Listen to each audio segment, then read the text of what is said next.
Seja muito bem-vindo a mais um Encontro com a Palavra. Estamos estudando o capítulo 6 do Evangelho de João, comentando um dos sermões mais difíceis de Jesus, o Sermão do Pão da Vida. Mesmo sendo um sermão difícil de ser entendido com a ajuda do Espírito Santo, podemos chegar à compreensão desse texto. O texto de João, capítulo 6, do versículo 60 até o último versículo 71, é a resposta daqueles que estavam na sinagoga de Cafarnaum, ouvindo Jesus pregar o sermão do pão da vida. Ouça com atenção o que eles disseram. Ao ouvirem isso, muitos dos seus discípulos disseram: "Dura esta palavra? Quem pode suportá-la?" Sabendo em seu íntimo que os seus discípulos estavam se queixando do que ouviram, Jesus lhes disse: "Isso os escandaliza?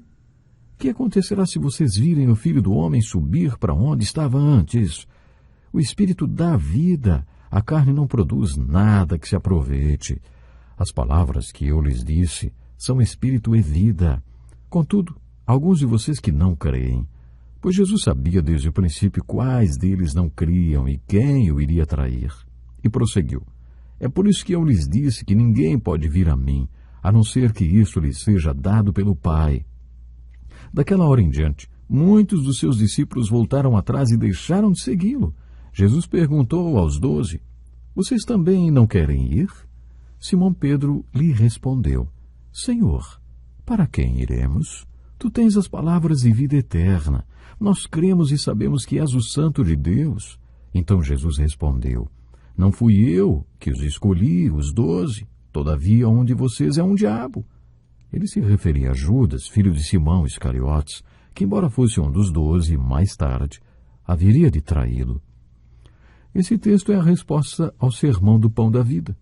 No último programa comentamos brevemente a parte mais difícil desse sermão, na qual Jesus declarou diversas vezes que era o pão da vida que veio do céu, para que o povo pudesse comer e ter a vida eterna, e ter sua fome e sede saciadas para sempre.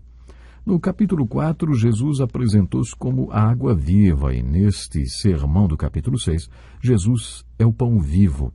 A parte mais difícil do sermão é quando Jesus diz: "Se vocês não comerem a carne do Filho do Homem, não beberem o meu sangue, não terão vida em si mesmos.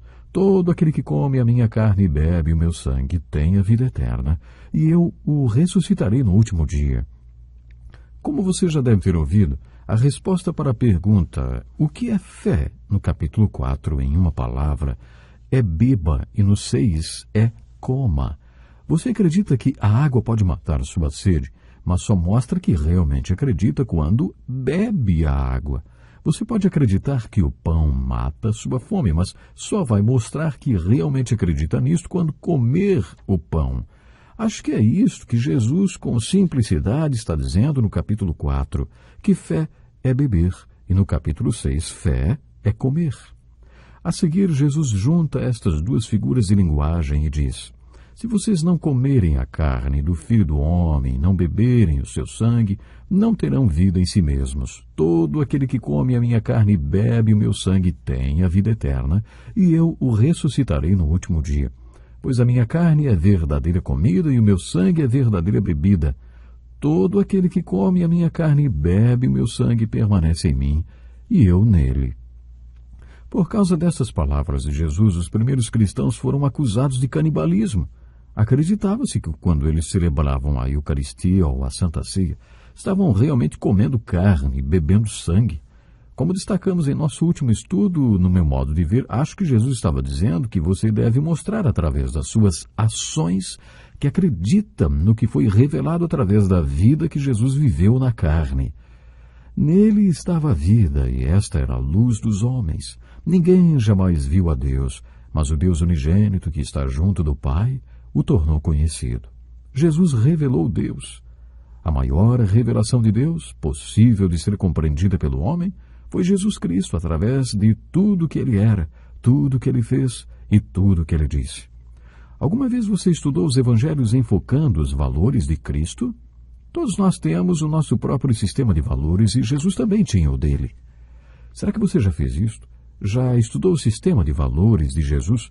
Qual o valor que Jesus dava para o homem exterior e para o homem interior, a parte espiritual do homem? Qual o valor que Jesus dava à eternidade e ao tempo que vivemos nessa terra?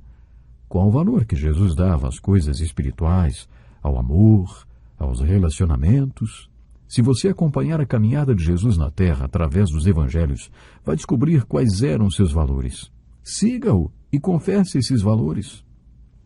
A palavra confessar é composta de duas palavras gregas que significam dizer ou falar a mesma coisa.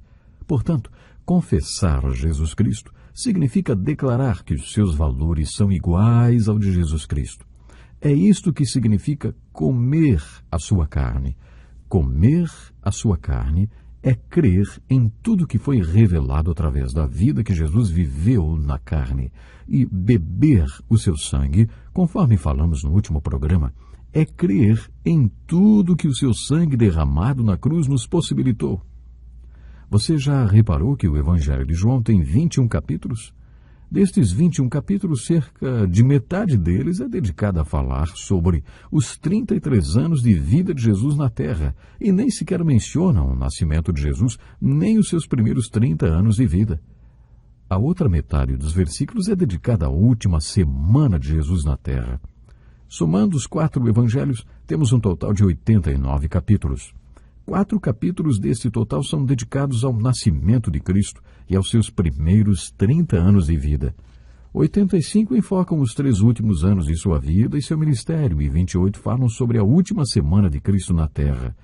Fica evidente que, para os escritores dos evangelhos, a Páscoa de Cristo foi mais importante do que o Natal de Cristo. 2 autores dos evangelhos nem sequer mencionam o nascimento de Jesus, nem seus primeiros 30 anos. Mateus mencionou brevemente. Lucas foi o que forneceu mais detalhes, cerca de 2 capítulos e um total de 24 do seu evangelho, e menciona apenas um incidente que aconteceu nos 30 primeiros anos de vida de Jesus. Por que a última semana de vida de Jesus foi tão importante? Porque foi nessa semana que o seu sangue foi derramado pelos nossos pecados.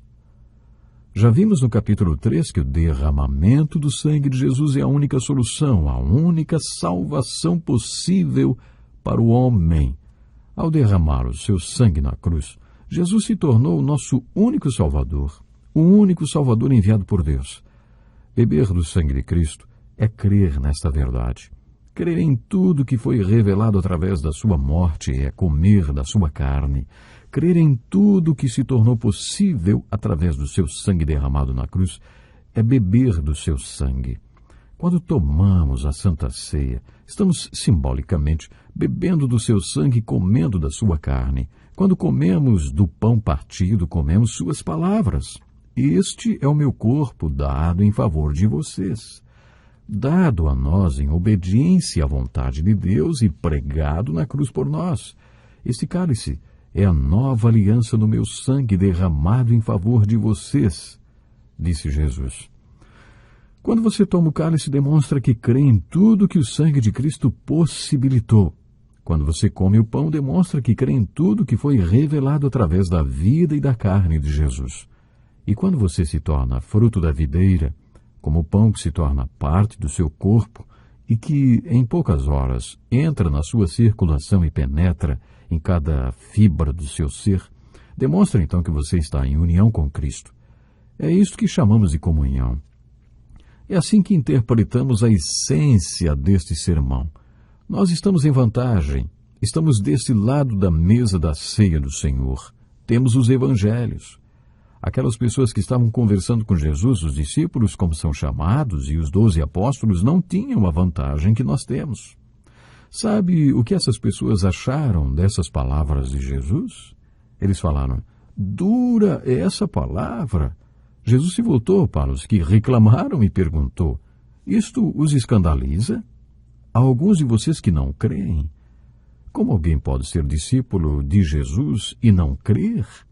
Precisamos definir bem esta palavra. Um discípulo é um aprendiz. Um discípulo está praticando ao mesmo tempo que aprende.